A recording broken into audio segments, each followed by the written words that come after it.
G'day everyone, it's Cody here. Before I get into today's video, I just want to say this will be my final video I will be doing for a week, as I will be going away for Christmas after the upload of this video, which is the Panthers review of 2022. I just want to say to each and every one of you, have a Merry Christmas, and I'll be uploading one more video for the year in between Boxing Day and New Year's Eve. It's going to be a good video, stay tuned for that. It won't be the review of the channel, that will be after New Year's. But also, I just want to say thank you to each and every one of you for supporting my channel throughout 2022. We are very close to 600 subscribers. Sure, we didn't reach that by the end of December, but that's okay. Just want to say thank you for your support throughout 2022.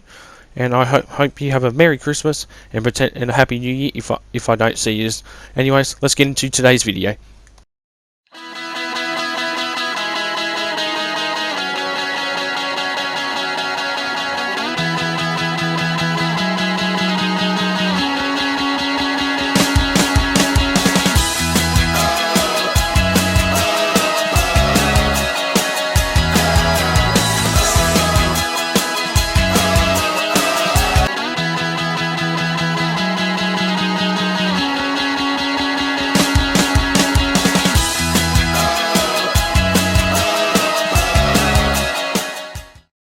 G'day everyone, welcome back to the channel. My name's Cody, and today I will be doing my final season review for this 2022 season, which is the 2022 NRL season review of the Penrith Panthers, the minor premiers and back-to-back premiers. The Panthers finished in first place as the minor premiers for 2022, playing a total of 27 games, scoring 42 points with 23 wins and 4 losses. The Panthers scored a total of 636 points in the regular season, adding on the 87 points they scored throughout the final series this year, comes to a total of 723 points for the season. While the Panthers conceded a total of 330 points in the regular season, adding on the 32 points they conceded throughout the final series this year, comes to a total of 362 points. The Panthers' points differential for the regular season was a positive 306 points, the highest out of all the clubs this year. And at counting with the finals as well, it comes to a positive 361 points differential. The Panthers' home record for 2022 was 10 wins and 2 losses. Adding on the 3 finals games they got, including the grand final, comes to 13 wins and 2 losses, while their away record was 10 wins and 2 losses, and between rounds 21 and 25 in their last 5 games, they managed to win 3 of their last 5 games for the season. Panthers started off very dominant throughout the first 8 rounds, as they would go on to win their first 8 games in a row, starting round 1 with a big win over the Manly Sea Eagles 28-6 at Bluebet Stadium, before beating the Sir George Illawarra Dragons in a close game 2016 down there at Cogra Oval in Strata Jubilee Stadium, before bouncing back to beat the Newcastle Knights at Carrington Park in Bathurst, beating them 38-20 in round 3. In round 4, back at Bluebet Stadium, my apologies, they will beat the South Sydney Rabbitohs 26-12, before beating the Canterbury Bankstown Bulldogs by 20 points at CommBank Stadium in round 5, winning 32-12. In round 6, they will go on to beat the Brisbane Broncos, not the Panthers, not each other. They'll beat the Broncos at Bluebet Stadium, winning 40 points to 12.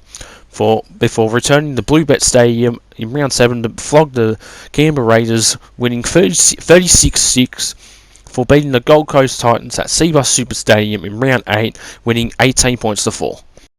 With a shocking turn of events, in round 9 they were finally defeated at Bluebet Stadium for the first time since 2019 by across team, the Parramatta Eagles, beating them 22-20 at Bluebet Stadium, before the Panthers bounced back to smash the Melbourne Storm at Suncorp Stadium during Magic Round, winning 32 points to 6, as the Panthers will go on to win 9 in a row between rounds 10 and 19. In round 11, they will beat the Sydney Roosters at the SCG, winning 32-12.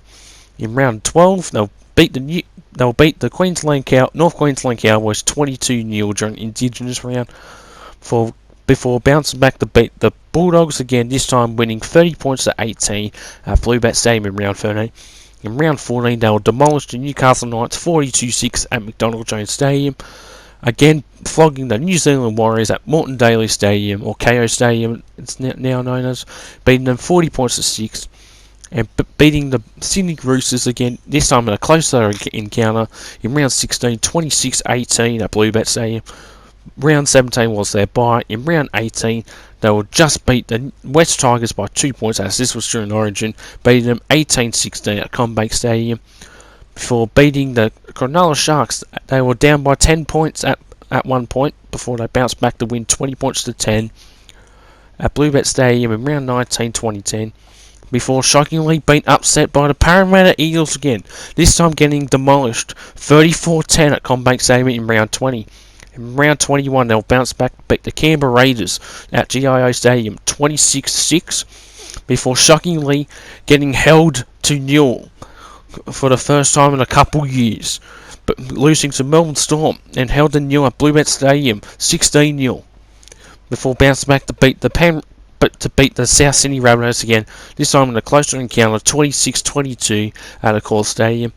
They will once again flog the New Zealand Warriors 46-12 in round 24, before ending their season off with losing affair, being demolished by the North Queensland Cowboys, as this was a reserve grade game for the Panthers, losing 38-8 at Queensland Country Bank Stadium. In the finals, they would beat the Parramatta Eagles for the first time this season, beating them 27-8 in the first week of the finals at Bluebet Stadium. They will earn off a week off from week 2. In week 3, they will beat the Rabbitohs to make the grand final 32-12 at Accor Stadium. And in this game, they were down 12-0 before thinking of Nathan Cleary getting the Panthers on the map to score 32 unanswered points. Before in the grand final, they would win the grand final for the second year in a row, this time against the Parramatta Eagles for the fourth time this season, as they both got two wins each this year, beating the Eagles 28-12. One side of the fair, this was one of the worst grand finals I've seen in years. Some of Panthers' best wins for the season: round 10 at Magic Round, beating the Melbourne Storm 32-6, beating the Knights and the Warriors in rounds 14 and 15, 42-6 in round 14 against the Knights, and round 15 against the Warriors, 40 points to 6. Beating the Warriors again in round 24, 46-12 at Bluebet Stadium. And I think two of their best wins for the season, 27-8 against the Parramatta Eagles at Bluebet Stadium, as they finally got their revenge. And I'll say, yeah, their best win for the year was definitely the grand final. They led 28-0 for most of the game until Parramatta decided to finally show up. But overall, for the majority of fans, this was the worst game other than the Titans Tigers throughout this year. This is probably one of the worst games of the year, unless you're a Penrith fan. So this was Panthers' best win for the season. Now, easily, all four losses for the Panthers this year were awful. The worst one was definitely against the Cowboys, 38-8. Even though it was a reserve grade game, it still technically counts. The game against Melbourne, 16-0. That's unbelievable. And this was out during the time where both Luwai and Nathan Cleary were out. Luwai was out injured, while Cleary was out suspended after a ridiculous high tackle weeks before. And then the two games against the Parramatta Eagles, the worst one, 34-10 in round 20, and then in round 9, again, 22-20, or 34-10 for the other one. Don't know what to say which one was the worst game, but they're both very funny that Parramatta can beat Penrith twice and no one else can't. The Panthers' top point scorer was obviously Nathan Cleary with 165 points. He would have gotten a lot more if he didn't get suspended. And the top point scorer for the Panthers in 2022 went to Taylor May, who scored 16 tries for the club. Now, going through the signings for the Penrith Panthers who are signed with the club from 2023 onwards, who have been let go to other clubs, who have been either released or gone to other clubs. So, as of the 20th of December, the Panthers have signed 4 players, and they are Jack Kogar from the Huddersfield Giants Super League, Luke Garner from the West Tigers, Tyrone Peachey with a swap deal from the West Tigers, and Zach Hosking from the Brisbane Broncos. And the players who have been released or have gone to other clubs from 2023 onwards, and they are Christian Crichton, who has been released, Kurt Falls has been released, Jamal Hopgood to the Parramatta Eels, Robert Jennings to the Dolphins, Isaiah Katoa to the Dolphins, one of their biggest ones, Vinny Kikau to the Canterbury Bankstown Bulldogs, and probably their biggest one, Aparai Coruscant to the West Tigers. Sean O'Sullivan to the Dolphins. Preston Ricky has been released, and Charlie Saints with a swap deal to the West Tigers. So before I get into the overview of the season, I'm going to talk about the players first. Now, the first one I'll get out of the way is the grub himself, everyone who hates this player the most. I'm talking about Jerome Luwai.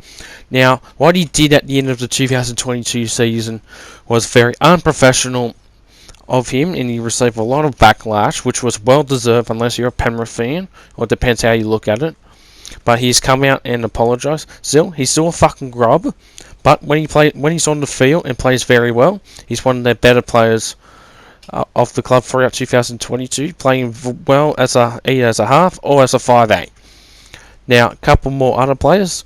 I'll give it to Taylor May, and Brian Toto, both of their wingers, both scoring tries every week.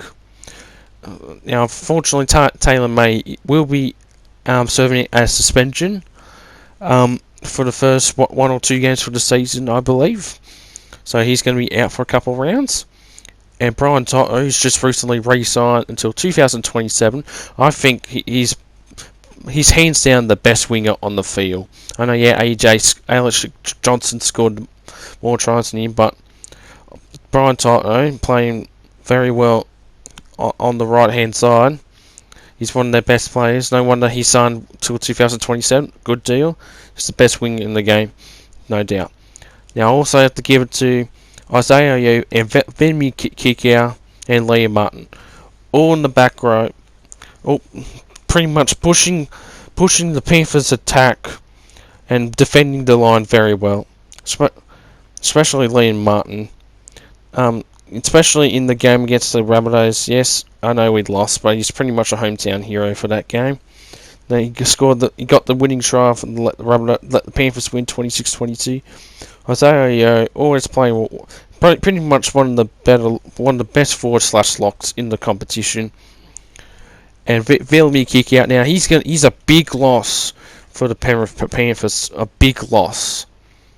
But he's going to do very well at the Bulldogs. He's going to punish when they go against the former club. It's going to be interesting how he goes, as long as he's healthy and not injured. And one more player, I won't talk about all players because they all play well. I have to give to Nathan Cleary. Now, he's pretty much one of the better, at least the best player in the squad. Now, when it comes to State of Origin, he's a fuckwit. It's because of his chin, like his father. But when he plays in the team, he plays excellent. Pretty much the best player in the NRL. Depending on if you go by 1 through to 17 and all that. But he's pretty much hands down the best Panthers player in the squad. He got the team to a second premiership in a row, and also Stephen Crichton, best centre in the game. It's a tug of war for him to re-sign with the Panthers, or he's going to go to the Bulldogs. I don't know how the Bulldogs don't know how the salary cap will work with the Bulldogs. But overall, Panthers squad for 2022, they were the best, even some of them being total fuckwits in the grand final after the grand final. Now, overall for the Panthers 2022 season, I have to give them a 10 out of 10. They were the best team of the year, easily getting first place for the second time in 3 years. They made the grand final for 3 years in a row. For the first time since Melbourne Storm made the grand final 3 times in a row from 2016 to 2018. But only this time they've only won one grand final, and at this stage the Panthers have won 2. Now, can they do a 4-peat, make 4 grand finals in a row, and do a 3-peat to win 3 in a row? It could be possible, but they're definitely going to be a top 4 side, no doubt. Top 2 side. Well, I feel like they're going to drop out next year, considering they've lost like Apra Carousel and Velmir Kickout. They're 2 big losses for the club, but I think they're still going to be a top 4 side, no doubt about it. And yeah, no doubt. But I think they're still going to be a top 4 side. But with a couple of players coming in, I think they're still going to do well. But anyways, 10 out of 10 for the Penrith Panthers. And coming up in February, they're going to be playing the Super League team, the St Helens, who have won the last 4 grand finals, or they've been in the last 4 grand finals. My apologies, in the Super League. They're pretty much the 2 dominant teams throughout the 2 leagues. Once they come together, it's going to be hard to choose one. I think it's going to be obvious, well, because where it's playing. But anyways, that's for a topic for another time. But anyways, this will come towards the end of the video. So this is my final team review of the year. It was fun making all 16 teams. And in January and start of February, I will be doing previews for each of the teams, including the Dolphins. I'll explain all that in a community post, which will come out just before the end of December. Sorry, I don't know why I keep saying January. But thank you for sticking around for 2022, guys. Love the support. Love all of you who have subscribed to the channel. Thank you for supporting my channel for 2022. Like I said in the at the start of it, I will be taking a break for a week or so, and I will be back to do one more video. And I'll give you a clue. Tip. That's all I got to say. That's the kind of video I will be doing next week, just after Boxing Day. But anyways, everyone, this will come towards the end of the video. Like I said before, thank you for 2022. Thank you for 573 subscribers. That's how many I'm up at the moment. Let's get to 600 pretty soon, and my main goal is to reach 1,000 subscribers, but sometime in 2023. But anyways, everyone, have a Merry Christmas. Have a Happy New Year if you don't watch my video, or if I don't see you around. But 2023 is going to be a big year for me. I'll have all the details explain that coming towards the end of the month. Anyways, I'll see you in the next video. Have a Merry Christmas. See you next time.